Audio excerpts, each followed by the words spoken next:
With this format, I feel like we've time traveled. What's going on, you guys? So I'm here with a new video today, and for you guys I have the top 5 best meta decks, competitive meta decks, whatever you want to call it, in my opinion, for this April 2021 format. If you guys are new here, consider subscribing, hit that notification bell, it gets me notified whenever I upload. You'll also be notified when I stream over on Twitch. Link is in the description. While you're down in the description, consider joining my ever-growing Discord community. If you want to purchase any of the cards and decks that I talk about, or cards in general, please use my TCG player link, as well as my gem accessories affiliate link. As a portion of what you spend will go back to the channel. It'll help me out, and I really do appreciate it. Last but not least, if you further want to support me and the channel, consider becoming a channel member by clicking the join button or becoming one of my Patreons. Alright, you guys, I don't want to waste your time. I really mean what I said. I feel like we've time traveled. We've gone back to where the top 5 decks feel like it did a couple formats ago. It's pretty crazy. We're gonna waste no time. Number 5, I literally have Prank Kids. Now, I really did not think this deck was going to make it into the top 5 competitive decks. However, after seeing its performance, after Hanko won, after Pat got top 8 with it, it got 5th place. The deck topped multiple times in the extravaganza. It's done well across all the little events we've had. Now you have to remember, we only have LCSs, we only have the extravaganzas to go off of, but remember, that is what Yu-Gi-Oh currently is because of our current world situation. We have to take that data into account, and Prank Kids is a deck that's really been creeping up in the competitive format. The deck is very strong. Being able to set up the double Butler Raigeki is insane. Being able to just manage your resources is ridiculous. Recycle all your stuff, as well as one card combos. I mean, the deck is honestly crazy, and in the hands of a good pilot like Pac or like Hanko, you guys have seen the deck success. I mean, Hanko went 8-0 at the last extravaganza against the meta. He teched out the deck for the meta, but the Prank Kids engine is still the same, and I think that the deck has gone from a rogue deck. I didn't even consider it really a rogue deck. I considered it more of a competitive budget deck. Now I honestly just think it deserves its 5th spot. I think we've seen enough representation now. More players are starting to pick it up, get more comfortable with it, and I think the deck is going to really thrive in the format. I think the deck is extremely strong. It knocked out one of the main contenders here. It knocked Bird Up. I'm going to tell you guys straight up, Bird Up is not in this list. It knocked it out of the contention in these top 5 decks, and that's based off the tournament. So I have to give it out to Prank Kids. You know, shout out to all the Prank Kids players. You guys are doing God's work with the deck, because I think the deck is crazy, and in the hands of the right pilot, it will continue to thrive and do well against the meta. Coming in at number 4, I have Dinosaurs. So Dinosaurs is weird, and I say that because every time we think the deck is going to be the best deck, every time that's a combo format with Dragon Link and all that, you think Dinosaurs is going to be the best deck, and it's there, but it's not 100% there. Like, I know Ryan got 2nd place with the deck. I know the deck has seen a lot of success everywhere, but I'm noticing more and more people are prepared for it. As similar to another deck on this list, I think more and more players are preparing for decks like Dragon Link as well as Dinosaur. Lancia is everywhere.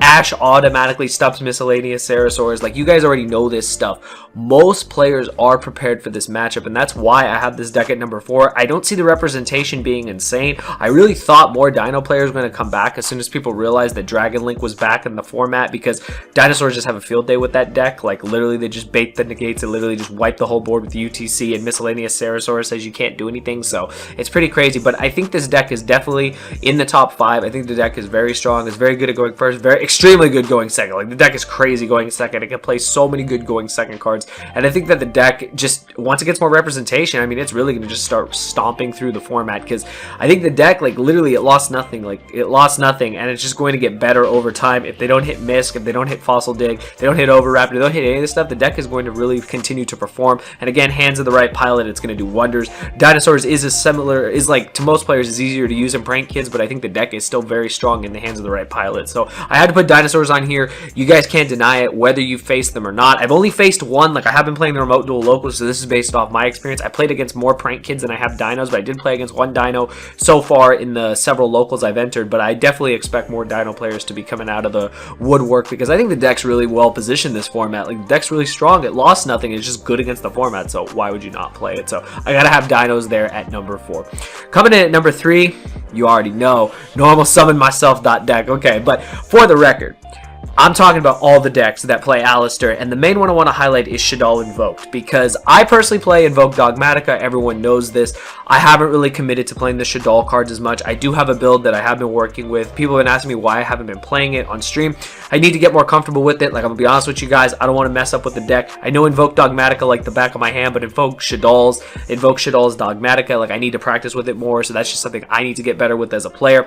I think that anything with normal summon Alistair is insane, because you know, one card Makaba, just one card combos. Not only that, I think Shaddolls in the deck are crazy. Like literally sending up Mekaba Winda or Kaliga Winda is so absolutely just absurd in a deck like that. Going first, going second, the deck can play really well. Shaddolls just get so many free pluses. Their resources just keep grinding against the opponent, and I think that's why I had to put them all in the same category. You can put Invoked in Eldritch. You can do so many things with it. There's just so many options for Invoked, but I think Shaddolls are extremely strong with it. I think that whether you do Invoke Shaddolls or you do the Invoke Shaddolls Dogmatica, if your budget allows it, I think the deck is really well positioned. Nothing got hit.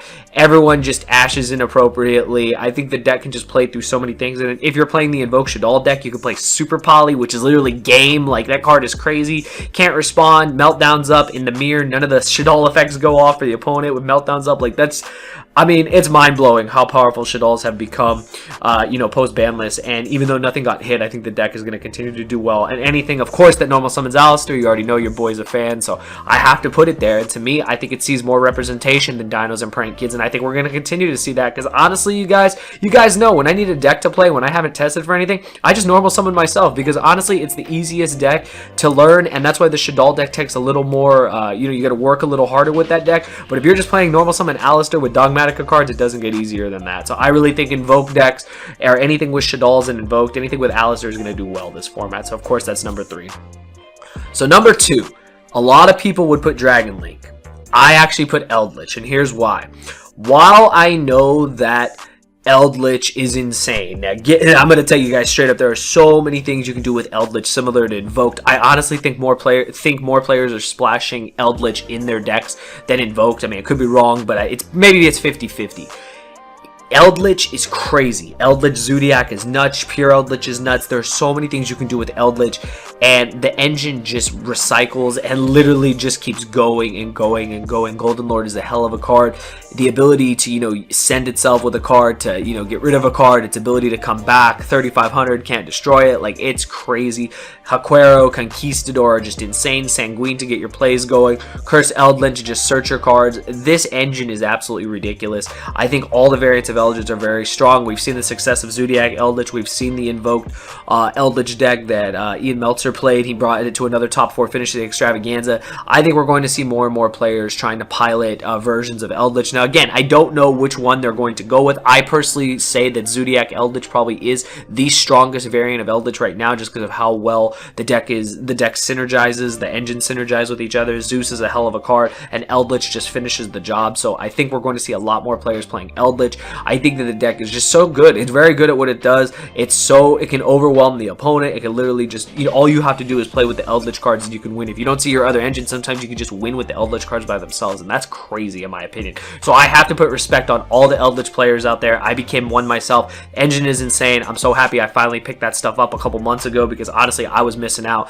and I think we're going to see a lot more wonderful things from Eldritch in this format. And then what I have at number 1 is Dragon Link. You guys already know. Now, the only reason I have Dragon Link here is because I believe that deck's potential and ceiling is through the roof. However, I will give the pros and cons of the deck. While I think it is currently the best deck, most players would agree. Most professional players have said that it is the best deck because of the board it can produce, how it can play through hand traps, etc., etc. The thing I'm noticing with Dragon Link, and it's one of the main reasons why Hanko was so successful winning with Prank Kids, everyone and their mom is prepared for Dragon Link. Now, that's not really an issue. This is Yu-Gi-Oh, you guys. We've always prepared for the best decks over the years. We've always accounted for it in our side decks, and we're going to continue to account for it in our side decks or main decks. Cards like Dark Ruler No More, cards like Phantasme, cards like Forbidden Droplet. There are so many answers to Dragon Link, but remember, you got to draw into those cards. You got to see those cards. If you don't and Dragon Link goes unopposed, good luck. Now that they've added Tidying into the mix, like, that card can literally out Mystic Mind, which used to be an auto win against the deck. It can out so many cards. Hermetic Seal is still a house of a card, and just the boards they produce are insane with Borreload Savage and other stuff. I think the deck just has a huge ceiling. I think it's just going to get better post Ghost from the Past. Like, I think the deck is just well positioned to continue to be the best deck of the format. It did win the first LCS. However, I think that we are going to see more and more players pick it up. It has had a lot of success in Remote Duel Extravaganzas, just Remote Duel locals in general. I played against it myself. I saw its power firsthand. I think the deck is very strong and very well positioned, and that's why I have it as the #1 deck for this current April 2021 format. And that's it, you guys. Hopefully you guys enjoyed the video. If you did, you guys know what to do. Give it one of these. Let me know your thoughts in the comments below. Is there any deck that you personally think has the potential to make it into the top 5? Prank Kids was that deck. Prank Kids was that deck that was nowhere near my top 5 competitive decks. It was close. It just wasn't there, and now I got it there, and I think it's well deserved for that deck. But please let me know what you guys think in the comments below. Again, give me your thoughts. We'll continue the conversation in the comments. And what deck do you think will continue to rise in this current format? But that's all I got to say for today, you guys. Hopefully you guys enjoyed. I'll see you guys next time. Thank you for watching.